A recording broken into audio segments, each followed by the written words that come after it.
Анан кара дронмен бийлеп атырмын достар. Қазір любой үйге кіріп кетеміз, реакциясын тамашалаймыз достар бірге. Анан кара адресін жаттап алыңдаршы. Байсейітова 93 деп тұр. Дроның болса, мынандай есігіңді аш деп күтпейсің ғой. Лайнан төбесіне мініп кетесің ше. Опа, мына жақта бір қыз жүр. Осы үйдің қызы ма сонда, бұл кім? Так, ішіне қарай кіріп көрейік. Мына жақта қыздар толып жүр ғой, мынаны қара. Қалайсыңдар қыздар, не қылып жүрсіңдер? Барлығын бір үйде.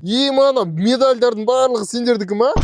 Тоқташы, мынау үй емес сияқты ғой достар мынау. Так, кім бар екен мына жақта? Ойбай, саламатсыздар ма?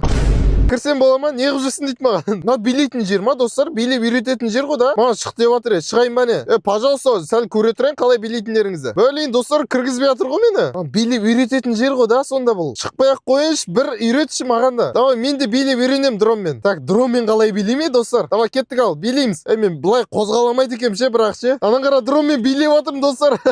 Мен жақсы билеп қояды екенмін ғой, қарасаңдаршы дронмен. Болды, енді күнде дронмен билейтін боламын. Жақсы, пока. Ё-моё, тұрып дронмен билеп үйреніп алғансың ғой.